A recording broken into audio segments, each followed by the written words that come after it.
biasanya ketangkap bandar besar itu pengedar. Kami seorang Faris RM hanya sebagai pengguna. Hari ini itu adalah mengenai pihak terdakwa mengajukan saksi-saksi yang meringankan, yaitu dua anggota saksi yang meringankan, dua orang saksi yang meringankan.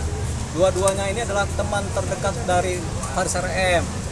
Ya, dua-duanya berprofesi sebagai musisi, di mana satu band, satu kelompok dalam menciptakan karya-karya lagu Faris RM.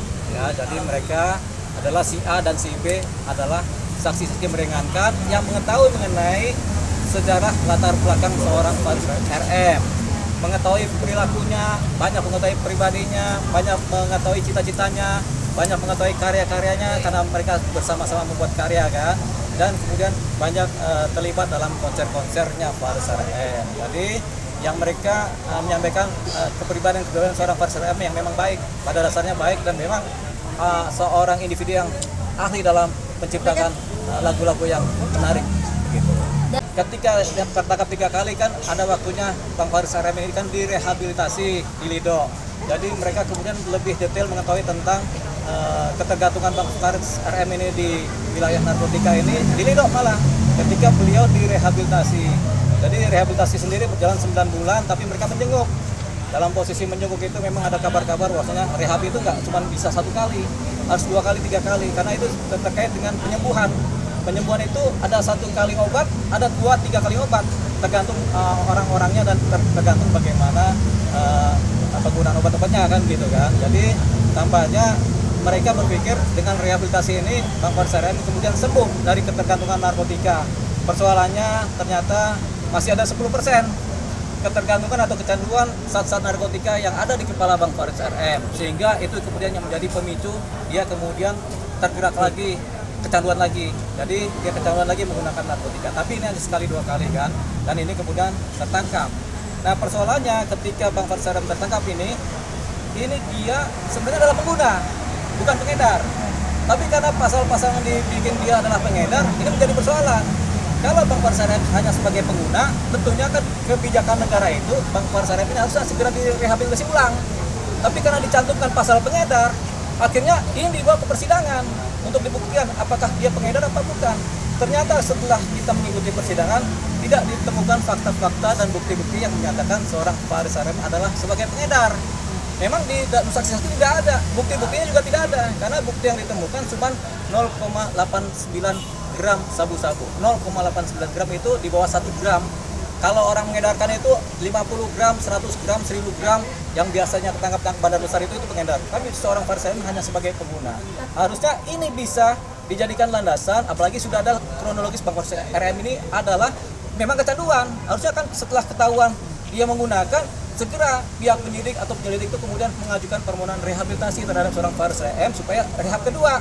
Tapi ini tidak, ini kemudian dibawa ke persidangan saat ini hanya karena kepikiran jangan-jangan dia adalah pengedar. Padahal bukti-bukti dan fakta-fakta saksi-saksi itu tidak menyatakan demikian. Jadi ini kemudian sesuatu yang kita bisa nilai sebagai berlebihan. Seharusnya dia nggak perlu disidang, nggak perlu masuk dalam persidangan, dia langsung direhab ya. Tapi karena ada pasal-pasal dakwaan yang mengedarkan, ya udah dia disidangkan, dipenjara lah namanya. Satu hal terhadap pengguna, kebijakan negara memang terhadap pengguna narkotika itu sudah ada lembaga-lembaga rehabilitasi yang dibuat oleh negara. Di rumah sakit sudah ada, di Lido juga ada, di banyak rumah sakit ada. Tujuannya apa? Supaya para pengguna ini tidak dipenjara tapi segera direhabilitasi. Itu tujuannya dibuatnya tempat-tempat rehab kan. Nah, tapi ini kan tetap aja ini dimasukkan ke wilayah penjara. Satu hal, untuk pemulihan pengguna itu harusnya adalah rehabilitasi, bukan di penjara. Nah, seorang Faris RM itu di penjara dia. Nah, orang yang kecanduan narkotika harusnya direhab, disembuhkan kecanduannya, bukan di penjara. Kalau di penjara dia tambah hancur. Begitu. Ini yang sedang kita perjuangkan supaya dalam persidangan berikutnya dengan saksi-saksi ahli yang ada ke depannya dan kemudian dalam pledoi kita minta supaya seorang Faris RM ini kemudian dimohonkan untuk direhabilitasi ulang. Begitu. Karena dia baru 1 kali rehab nih. Biasanya 3 kali tuh pengguna rehab dia direhabilitasi ulang, dilepaskan dia dari jeruji penjara supaya martabatnya pulih, kesehatannya pulih, nggak hancur banget, dia kemudian mendapatkan rehabilitasi. tujuan kita supaya menyembuhkan orang yang kena narkotika sembuh dari kecanduan kan, itu kan tujuannya, bukan kemudian meminada yang biasanya menghancurkan kepribadian seseorang. Bang, dengan ditambahnya pasal pengedar tersebut, kemudian yang menunjang menurut Abang sebagai lawyer itu apa sih? Iya, karena seharusnya dari tingkat penyidikan, pembuatan pemberkasan, seharusnya sudah bisa diteliti, bahwasanya bisa dibuktikan bahwasanya dia adalah memang hanya pengguna atau pecandu, bukan pengedar. Tapi karena mungkin ini nggak terlalu teliti, sehingga didapatkan sebagai pengedar. Padahal fakta-faktanya tidak ada di sebagai pengedar, hanya sebagai pengguna saja. Inilah kemudian karena ada dakwaan pasal pengedar, inilah salah penerapan hukum sebenarnya ya. Sebenarnya diteliti dulu, pemberkasan dulu apakah pengguna atau pengedar. Kalau dia memang pengguna saja, langsung rehab.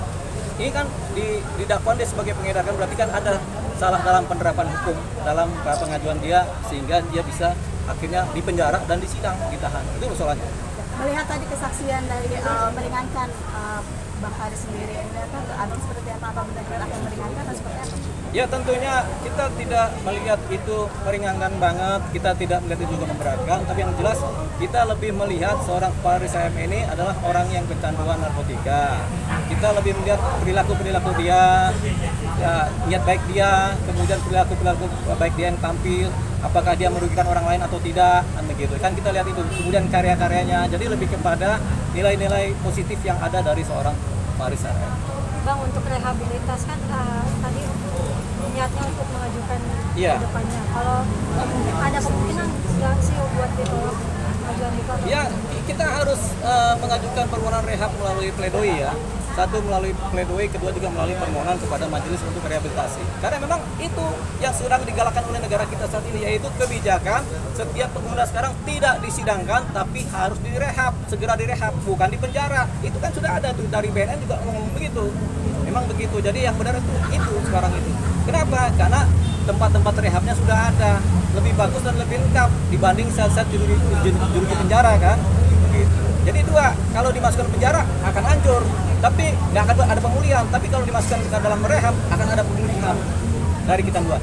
Bang, persidangan ini berdasarkan kasus penyidik Bang yang salah. Ya, kita bisa kira begitu berdasarkan asumsi penyidik seolah-olah seorang Faris RM adalah pengedar, padahal bukan, dia hanyalah sebagai pengguna. Beliau melihat dari usia beliau sendiri kan 60 tahunan dengan kondisi yang seperti itu.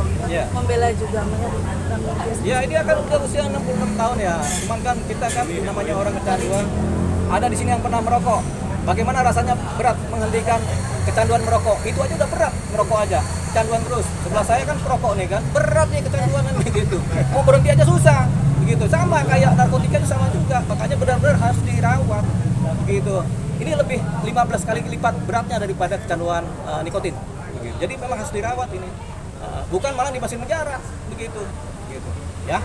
Upaya untuk membuat biar rehabilitasi sendiri sudah sejauh mana sampai sekarang? Ya, tentunya karena ini sedang dalam proses persidangan yang pro justisia, tentunya agenda itu hanya ada di pledoi.